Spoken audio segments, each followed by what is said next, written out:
Talibé, si tu permets, Isiagaba, il est trésorier de la FESABAG. La FESABAG, donc, qui hausse le temps depuis que son leader syndical a été conduit en prison hier. Monsieur Isiagaba, bonjour. Oui, bonjour. Bienvenue. Salut, camarade. Salut, camarade, salut. Salut. Dites-nous comment vous réagissez. On a vu déjà le communiqué que vous avez publié dans la presse suite à, disons, à cette incarcération de votre leader. Dites-nous, qu'est-ce qui va se passer du côté de la FESABAG? Comment vous comptez faire face à cette situation? Bon, je tiens personnellement à remercier votre média. Ouais. Et également saluer vos millions d'auditeurs. Bien. Et puis vous rassurer que la FESABAG, depuis qu'elle a été saisie du dossier Ecobank Afriland, ne s'est pas assise.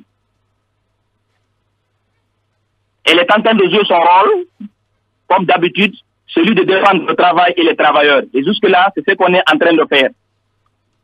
Oui, moi j'ai une question, là. Nous sommes actuellement à l'Assemblée générale des travailleurs. J'ai une question. Chose qui a été décidée hier par le bureau exécutif national après le transfert du secrétaire général de la FESABAG à la maison centrale. Nous avons décidé aujourd'hui d'organiser l'Assemblée générale, informer les travailleurs la situation actuelle qui prévaut dans le pays. Voilà, ma question, camarade, toute basique, parce que je ne connais pas. Est-ce que vos intérêts en tant que travailleurs sont en rapport avec les litiges que vos patrons ont avec leurs clients? Je me pose la question. Très bonne question, ouais. Un client qui est en litige avec la banque, qui a un patron qui vous emploie, vous, est-ce que si celui-là bénéficie d'une décision de justice, si vous voulez, au désavantage de votre banque, est-ce que cela impacte votre travail? Vous allez être licencié? Est-ce qu'on va diminuer votre salaire? Est-ce que la banque va fermer? Est-ce que la décision, c'est la fermeture de la banque qui va donc influer sur votre boulot? C'est ça ma question. Est-ce que vos emplois sont menacés? Sont menacés par ces décisions de justice? Bon, je ne sais pas si vous avez bien suivi le dossier. C'est pour cela que je pose la question. Ça va au-delà de ce que vous venez de dire. Hein. C'est l'économie du même qui sera impactée. En quoi et comment? Bien sûr, vous imaginez combien de fois les banques sont importantes dans une économie. Aujourd'hui, il y a une banque, l'une des plus grandes banques de la place qui est attaquée, qui est Ecobank. Oui, mais elle est attaquée. Elle est attaquée par un client. Elle est attaquée par un client de la banque. Oui. S'il vous plaît, je voulais tout simplement vous dire. Oui. Ça va au-delà de vos affirmations dans le studio. Non, pas des affirmations, une question. Non, des questions. C'est pas une affirmation, s'il vous plaît. Je vous dis, monsieur, c'est l'économie qui sera affectée. Comment Ecobank, c'est l'une des plus grandes banques de la place. Aujourd'hui, si cette banque ferme, c'est les emplois perdus, c'est les clients qui vont se retrouver dans la rue. Et puis, je ne sais pas si vous étiez là lorsque madame a fermé. Oui, mais Ecobank doit fermer parce que... C'est la fermeture de la badame sur la vie des employés qui étaient là-bas. Et les clients aujourd'hui qui, jusqu'à présent, ne sont pas en possession de leur vie. Ouais.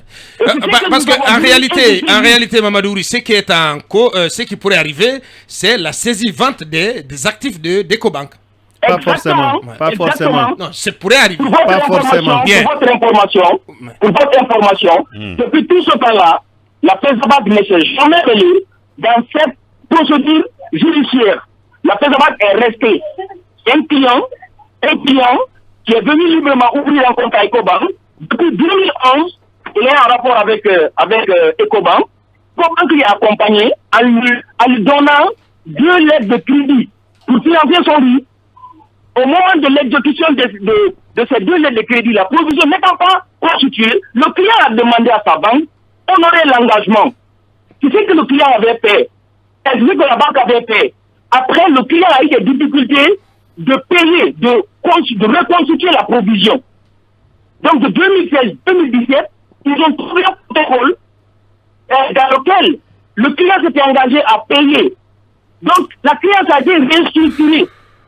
La banque voulait accompagner le client. ils ont maintenu les relations. Le client s'est retourné contre la banque après. En premier instant, le client a été condamné de payer la créance à Ecobank. C'est tout récemment que le client, à travers des manœuvres, il a réussi à trouver les experts qui n'ont pas du tout travaillé avec la banque, puisqu'il y a eu une première expertise sous la direction de la Banque centrale. Deux représentants du client, deux représentants de Ecobank et un représentant de la Banque centrale. Donc ces experts-là, ces 5 ont travaillé, ils ont produit un rapport. Dans ce rapport, le client doit honorer ses engagements vis-à-vis de l'Ecobank. Oui, le client qui est Ecobank maintenant, ça change de tendance, quoi. Est-ce que je peux vous poser une question? Parce que j'ai l'impression que vous êtes en train de faire une lecture qui pose quand même des questions et des difficultés pour moi. Messieurs, est-ce aujourd'hui la priorité est de continuer à défendre les banques ou de travailler pour la libération de votre camarade Abdoulaye Sow? Ça, c'est ma première question. La deuxième question, dans la petite lecture que j'ai faite de l'histoire bancaire, quelqu'un qui gagne un procès contre une banque peut automatiquement devenir actionnaire de la banque parce que la créance peut être transformée en action sociale. Est-ce que ça vous gênerait, vous, en tant que Guinéen, d'avoir un Guinéen actionnaire important d'une banque? Et pour finir, là où vous dites que la banque sera obligée de fermer, je ne pense pas que ça soit vrai parce que Feu Galéan a gagné contre la Société Générale. Est-ce que pour autant la Société Générale a fermé? Doucement, je rebondis sur le dernier dossier. Le dossier a été traité de façon convenable. On a mis à côté la décision de justice qui a été rendue dans le dossier Galéan. Pour votre information, si la Société Générale s'était exécutée conformément à la condamnation, aujourd'hui on ne parlera pas de Société Générale, monsieur.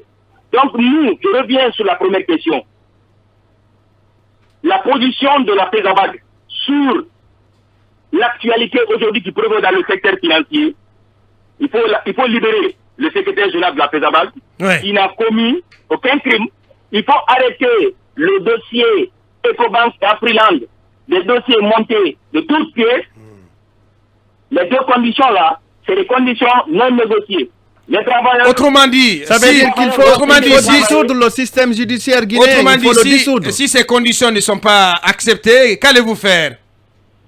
On va continuer à paralyser le système financier. Mais qu'est-ce que vous faites des clients? Mais vous risquez... Qu'est-ce que vous faites du droit des clients? Est-ce que vous ne risquez pas aussi... Vous ne risquez pas de vous faire renvoyer par vos patrons? Ils ne peuvent pas nous renvoyer.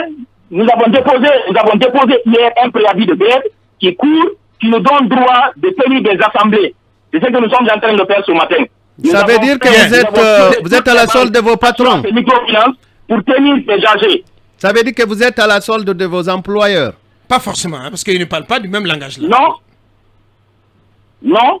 Nous défendons le travail et les travailleurs. Mais plutôt, vous défiez, monsieur Ba, vous défiez plutôt votre patronat. C'est lorsqu'ils ont commencé à exécuter,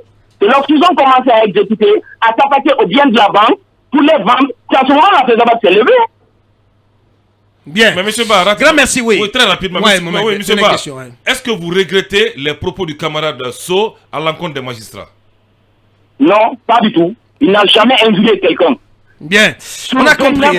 Sur 29 membres du bureau exécutif, 23 ont participé à la rédaction de cette note.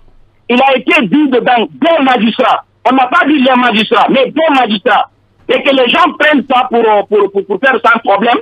Mais est-ce que vous avez des preuves? Même si c'est un magistrat, c'est déjà avez-vous des preuves que des magistrats dont vous parlez ont été corrompus dans ce dossier? La preuve, elle est simple. La façon dont le jugement a été rendu, c'est un jugement bâclé. Oh, mais ça, c'est pas une preuve. Ceci n'est pas une preuve, monsieur Ba. De corruption, de magistrat. Je vous donne cette raison. C'est que le rapport que les juges de la cour d'appel ont utilisé pour faire le jugement, c'est un rapport dont Ecobank n'a pas participé. Il y a eu une première expertise dont le client a été représenté. Il y avait deux de ses représentants, deux représentants d'Ecobank et un représentant de la Banque centrale. Dans ce rapport, il a été dit clairement que le client doit payer la créance à Ecobank. Le client fait ci à tout ça, il trouve 4 experts. Lorsque ces 4 experts sont venus contacter la banque dit non, on ne travaille pas comme ça. Bien. Il a produit un rapport, c'est ce rapport-là, c'est sur la base de ce rapport que la banque a été condamnée. Bien. Ils ne sont pas bêtes aussi. Ils ne sont pas bêtes. Ça veut dire on a compris. Merci Talibé, s'il vous plaît. Parce que là... Mais celles de l'accusateur ne sont pas bonnes. C'est ça, systématiquement. En plus, on se réserve même après de porter plainte contre ceux qui ont fourni ces gosses sur laquelle il y a des doutes. On n'est pas bête. Lui, c'est pas ce qu'il fait. Grand merci. J'espère qu'on a été complet, si vous permettez, parce qu'on a vraiment un problème de temps ce matin. Grand merci à vous, monsieur Issa Gaba. Je rappelle, trésorier de la FESABAC, était en direct sur Film FM et dans Mirador.